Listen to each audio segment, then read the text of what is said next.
එකටම දීලා තියෙනවා travel information card එක, safety information card එකක් සහ menu එකක්. දැන් අපි ඉඳපු තැන ඉඳලා අපි යනවා කැෆේ එකට බ්‍රෙක්ෆාස්ට් එක ගන්න. කැෆේ එක තියෙන්නේ තව කැබින් දෙක තුනක් පිටිපස්සට වෙන්න. අපි ඉන්නේ වීවිං කැරේජ් එකට පිටිපස්සට තියෙන කැබින්. අපි ආව කැෆේරියා එකට. view එක නම් මාරම ලස්සනයි. අපිට මෙතනින් ගන්න පුළුවන් coffees ගන්න පුළුවන්, hot chocolate ගන්න පුළුවන්, pies ගන්න පුළුවන්, sandwiches ගන්න පුළුවන්. බලමු ඉතින් අපි මොනවද බ්‍රෙක්ෆාස්ට් එකට ගන්න කියලා.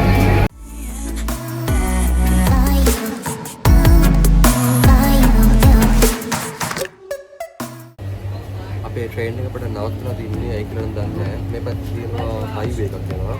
නවත්තලා ඉන්න. මේ පැත්තේ තියෙනවා ෆාම් එකක්. අපිට කියලා ඉඳලා බලමු මොකක්ද වෙන්නේ කියලා.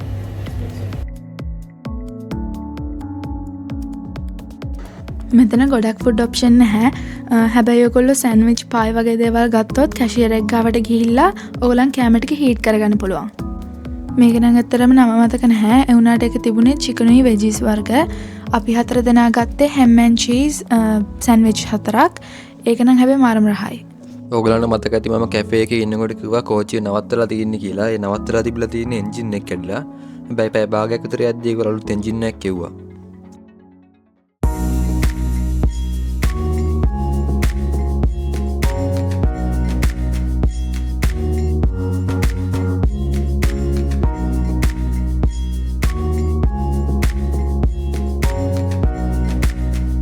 අපි දැන් ආතර්ස් පාස් වලට ලං වෙලා ඉන්නේ.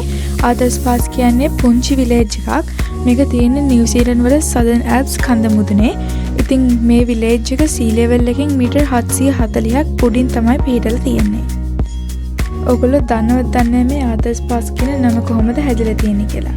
මේක හැදිලා තියෙන්නේ 1864 දී මේ පාර මැනලා තියෙන ආතර් ඩඩ්ලි ඩොබ්සන් කියන සර්වේයර් කෙනාගෙන්. මේ ප්ලේස් එක ගොඩක්ම ෆේමස් වෙලා තියෙන්නේ මෙතන තියෙන සිනමැටික් වයිබ් එක සහ වීව් එක හින්දා. ඒ විතරක් නෙමෙයි. මේක තමයි නිව්සීලන්ත වල one of the most famous Devil's Punch Bowl walking track එක තියෙන්නේ. Hi guys, දැන් අපි නවත්තලා ඉන්නේ ආතර්ස් පාස් වල. ට්‍රේන් එක පොඩ්ඩක් විනාඩි 10කට විතර නවතුවා. මාරම සීතලයි වහනවත් එක්ක. හැබැයි view එක නම් මාරම ලස්සනයි.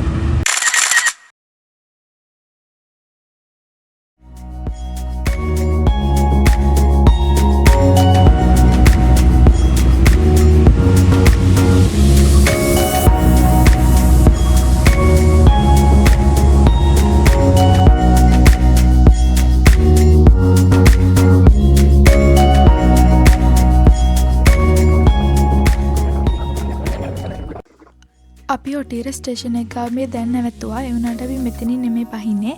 හැබැයි ප්ලැට්ෆෝම් එක ඇරලා තින්නේ අපි එතනට ගිහිල්ලා බලමු කොහමද view එක කියලා.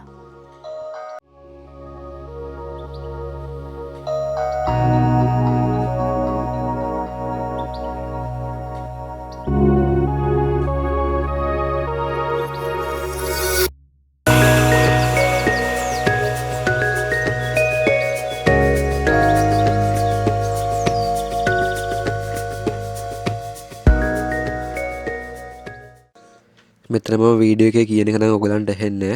ඔය අපි නවත්තලා තියෙන ඔටීර ස්ටේෂන් එකේ. මේ ස්ටේෂන් එක හම්බ වෙන්නේ ආතර්ස් පාස් පහු කරලා යනකොට. මේ ස්ටේෂන් එක අවුරුදු 90ක් විතර පරණ ස්ටේෂන් එකක්. මේගොල්ලෝ 1900 ඕපන් කළා 1992 දී මේක වහලා තිනවා. මේකේ වැඩි පාවිච්චියක් නෑ දැන්.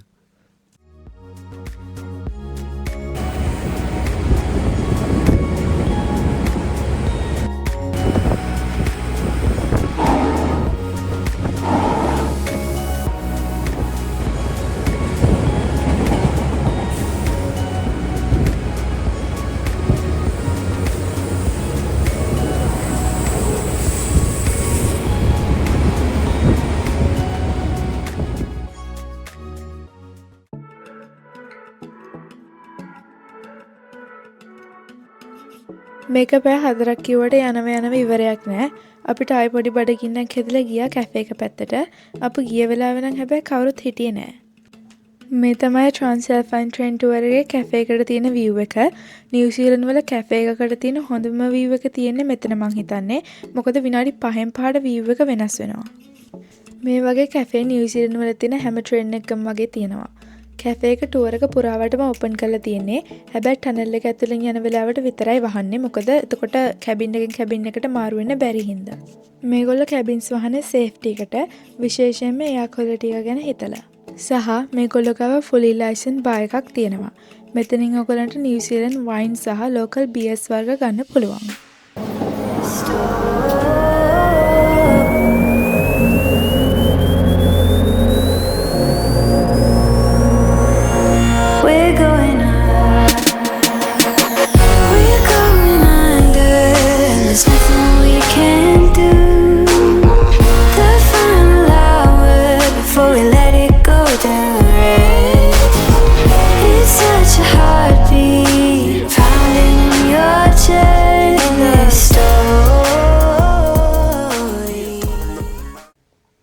ෆයිනලි පැය 4ක ට්‍රේන් රයිඩ් එකකින් පස්සේ අපි ග්‍රේමවුත් වලට ආවා. මේ තින්නේ ග්‍රේමවුත් ස්ටේෂන් එක. ට්‍රේන් එක අපහු ගිහින් හරවගෙන ඇවිල්ලා මෙතනට එනවා පැය භාගකින් විතර පස්සේ ඊළඟ ටුවර් එක යන්න. අපිට යන්න කලින් ට්‍රේන් එකෙන් බෑග්ස් ටික කලෙක්ට් කරගන්න ඕනි. බෑග්ස් ටික තියෙන්නේ ට්‍රේන් එකේ තියෙන අන්තිම කැබින් එකේ. අපි බෑග්ස් ටික කලෙක්ට් කරලා බලමු අපි ඊළඟට මොනවද කරන්න කියලා.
Hey guys, ඔන්න දෙවනි දවසත් ආවා. අද අපි යනවා ග්‍රේමවුත් වල ඉඳන් පොඩ්ඩක් උඩ පැත්තට. අපි ඉස්සෙල්ලාම යන රිෆ්ටන් සිටි එකට. නිව්සීලන්ත වල ට්‍රූ බියුටි එක බලා ගන්න ඕනි නම් සවුත් අයිලන්ඩ් කන්නේ යන්න ඕනි තැන. ඊට පස්සේ අපි නැවතුව රිෆ්ටන් සිටි එකේ තිබ්බ කැෆේ එකකින් බ්‍රෙක්ෆාස්ට් එක ගන්න. මේ තියෙන්නේ කැෆේ එක. ඒක මාරම අමුතු කැෆේ එකක්. මේක තියෙන්නේ කලින් කිව්වා වගේ රිෆ්ටන් සිටි එකේමයි. අපි ගිහිල්ලා බලමු බ්‍රෙක්ෆාස්ට් එකට මොනවද ගන්න තියෙන්නේ කියලා. මේක නිකම්ම නිකන් කැෆේ එකක් නෙමෙයි. මෙතන 1800 ගණන් වල විතර යූස් කරපු පරණ පිඟන් කෝප්ප තමයි තියෙන්නේ. මේගොල්ලෝ මේක කැෆේ එකට එහා පැත්තේ ලස්සනට පොඩි මියුසියම් එකක් වගේ තියාගෙන ඉන්නවා. අපිට වැඩි ඉන්ට්‍රස්ට් එකක් නැති වුණාට මේව එකතු කරන කට්ටිය ගොඩක් ඉන්නවා. මේක ෆුලි පැක් වෙලා තියෙන මේ වගේ දේවල් වලින් මාරම ලස්සනයි. Hi, good morning guys. ඉතින් අපි ග්‍රේමවුත් වල ඉඳන් රිෆ්ටන් වලට ආවා. යන අතරමඟදී කොෆි එකක් ගන්න පොඩ්ඩක් නැවතුවා. මේ ප්ලේස් එක මාර වයිබ් එකක්. අපි දැන් කොහෙද යන්නේ කියලා නම් හරියටම ෂුවර් එකක් නැහැ. ඉතින් අපි ගිහිල්ලා බලමු කොහෙද යන්නේ කියලා.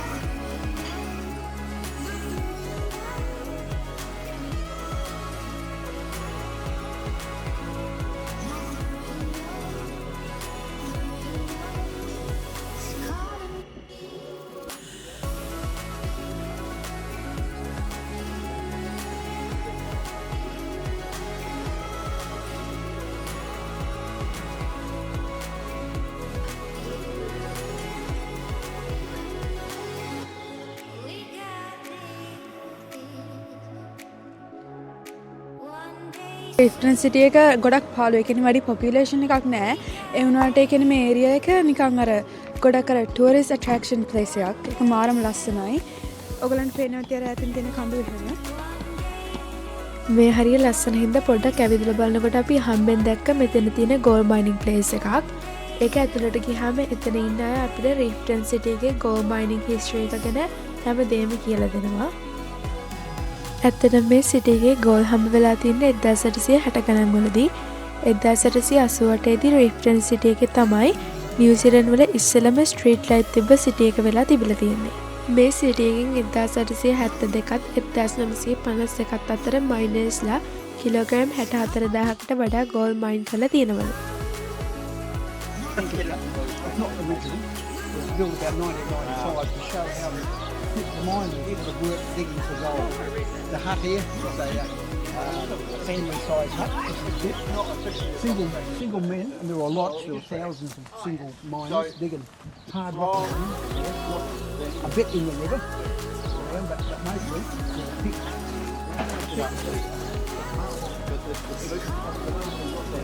It's called reefing. The gold reef like sports like that.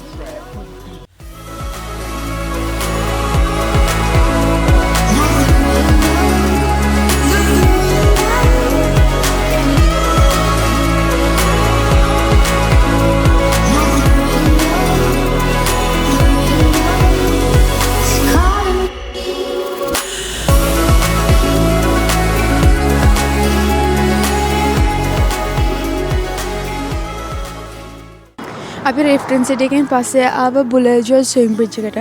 අපි මේකේ බ්‍රිජ් වෝක් එක තමයි කරන්නේ. රෙෆරන්ස් ඉඳන් මෙතනට එන්න විනාඩි 50ක විතර ඩ්‍රයිව් එකක් තමයි තිබුණේ.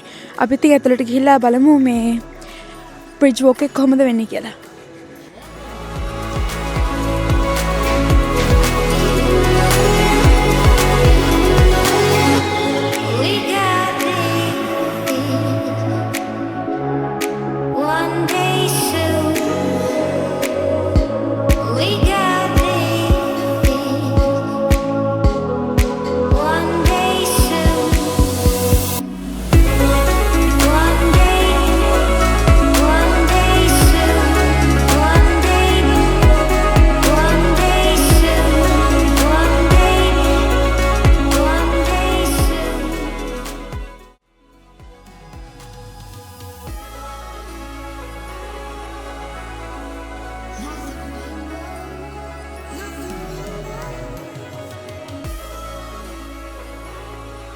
ඇඩ්වෙන්චර් පාක් එක අස්සර ආවා. දැන් අපි මේ ඉන්නේ නිව්සීලන්ත වල තියෙන දිගම ස්විං බ්‍රිජ් එකේ. ටිකක් බයත් හිතෙනවා. අර පැත්තට තමයි යන්න තියෙන්නේ. අපි යමු. ඔව් මේක තමයි නිව්සීලන්ත වල තියෙන ලොංගස්ම ස්විං බ්‍රිජ් එක මම කලින් කිව්වත් වගේ. මේක මීටර් 17ක් දෙකට තියෙනවා. ඔයාට බ්‍රිජ් එකෙන් අනිත් පැත්තට ගියාම සිප් ලයින් එකයි ෂෝට් වෝක් එකකුයි යන්න පුළුවන්. සිප් ලයින් එකෙන් යනවා නම් ඔයගොල්ලෝ ආයේ බ්‍රිජ් එකෙන් අනිත් පැත්තට යන්න ඕනේ නැහැ. සහ මේ පාක් එක උදේ 9 ඉඳලා හවස 5 වෙනකන් ඕපන් කරලා තියෙනවා. මේක තමයි අපි අන්තිමට අම්පු ප්ලේස් එක. මේක කෝල් මයිනින් ප්ලේස් එකක්. මේක 1880 ඉඳලා 1979 වෙනකන් තමයි කරලා තින්නේ. දැන් නම් පාවිච්චි යන්නේ ඒ උනාට ඔයගලන්ට බලන්න පුළුවන් මේක ගැන. තව ඉස්සරත් ගහලා තියෙනවා ඔයගලන්ගේ මේ බෝඩ්ස් වල. ඒක මාර ලස්සනයි. view එකත් මාරු. මේක තමයි වෙස්ට් කෝස්ට් view එක. අපි දැන් මේ ගමන් මේ යනවා ග්‍රේ මවුත් වලට. ගයිස් අපි ග්‍රේ මවුත් වලට යනවා කිව්වට ඊට කලින් යන අතරමඟ තව ලස්සන ප්ලේස් එකක් තියෙනවා කියලා කට්ටිය කිව්වා. ඒක නිසා අපි එතනටත් ගිහින් තමයි ග්‍රේ මවුත් වලට යන්නේ. අපිට මෙතන ඉඳන් මේ ප්ලේස් එකට යන්න විනාඩි 50ක් විතර තමයි ගියේ. හැබැයි අපි එතනට යද්දි කලවර වැටුන නිසා අපි ඊළඟ දවසේ ආයෙ ගිහිල්ලා ආව එතනට. මොකද මේ ප්ලේස් එක අපිට මිස් කරන්න බැරි හින්දා. අපි උදෙන්ම නැගිටලා 6 වෙද්දි ග්‍රේ මවුත් වලින් පැන්කේක් රොක්ස් වලට ආයෙ ආවා. මෙතනට ග්‍රේ මවුත් වල ඉඳලා පැය භාගයක් විතර තමයි තිබ්බේ. ග්‍රේ මවුත් වල ඉඳලා ආවා කිව්වේ අපේ මොටෙල් එක තිබුණේ ග්‍රේ මවුත් වල හින්දා. Good morning guys. ඉතින් අද අපේ අන්තිම දවසේ සවුත් අයිලන්ඩ් ඉන්න. අපි ආව පැන්කේක් රොක්ස් බලන්න. මේක අපි ඊයරා ගියා. ඒ වුණාට කරවල හින්දා අපිට පැවුන්නේ නැහැ. මෙතන මම ෆොටෝස් වලින් දැකලා තියෙනවා මාරම ලස්සනයි. අපි යන් ඉතින් අර පැත්තට ගිහින් බලමු. මේ පැන්කේක් රොක්ස් තියෙන්නේ පුනකාකි වෙස්ට් කෝස්ට් වල. ඉතින් ඔයගොල්ලෝ දන්නවද නැහැ ඇයි මෙතනට මේ නම ඇවිල්ලා තියෙන්නේ කියලා. මෙතනට මේ නම ඇවිල්ලා තියෙන්නේ මෙතන තියෙන මේ ගල් පතුරු නිකන් පැන්කේක්ස් වගේ හින්දා. අපි ආපු පාත් එකෙන් ආවොත් මේක තමයි ඔයගොල්ලන්ට බලා ගන්න තියෙන පළවෙනි view එක. හොයාගෙන තියෙන විදිහට මේ ප්ලේස් එක අවුරුදු මිලියන 30කට ඉස්සෙල්ලා මුහුදෙන් මතුවලා තියෙන්නේ. ඒ කාලය අතරතුර වතුර සහ හුළඟ මේ ගල් වල වැදිලා තමයි මේ ෂේප් එකට ඇවිල්ලා තියෙන්නේ.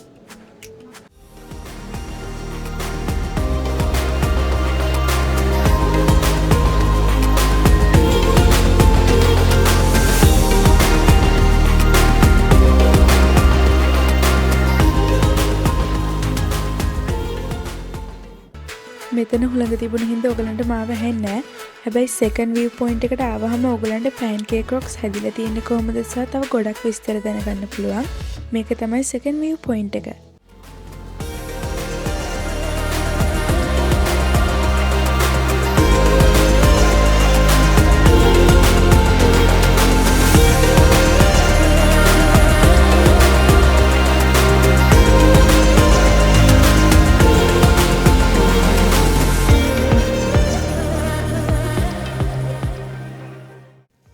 එන්ට්‍රන්ස් එකෙන් ආවට පස්සේ අපිට පාරවල් දෙකක් තියෙනවා මෙතනට යන්න.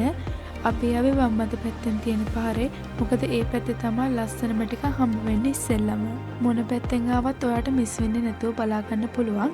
හැබැයි වම් අත පැත්තෙන් ගියොත් බලාගෙන යන්න ලේසි. මොකද ආපහු හැරිලා යන්න ඕනි නැති නිසා. මෙතන view point එකක් දෙකක් නෙවෙයි 10කට වඩා තියෙනවා.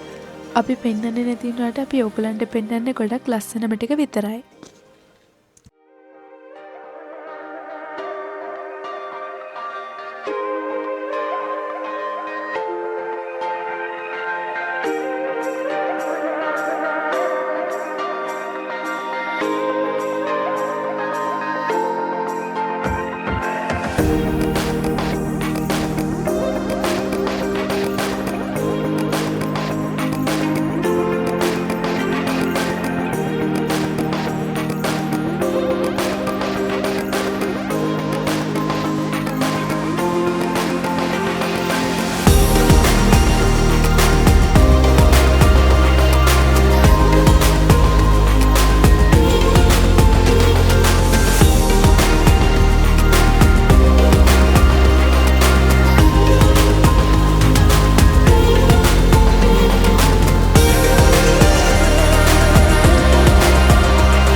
මේ මෙතන තියෙන ප්ලේස් එක හරියට නිකන් ලංකාවේ තියෙන හුම්මානේ වගේ ඒ විදිහටම ගල්වල වතුර වැදිලා තමයි උඩට එන්නේ.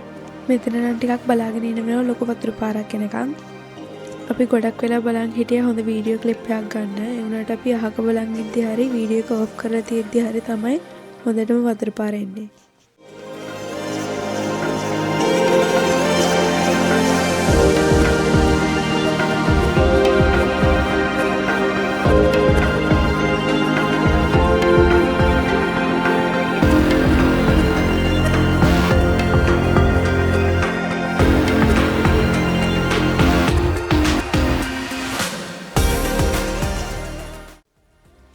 ඉතින් මෙහෙම තමයි අපි සවුත් අයිලන්ඩ් ට්‍රිප් එක ඉවර වුණේ. මේ ගමම අපි ක්‍රයිස්ට්චර්ච් එයාපෝට් එකට ගියා අය ඔක්කොලන් යන්න. අපි හිතනවා ඔයගොල්ලෝ වීඩියෝ එක එන්ජොයි කරා කියලා. Thanks for watching. See you in our next video.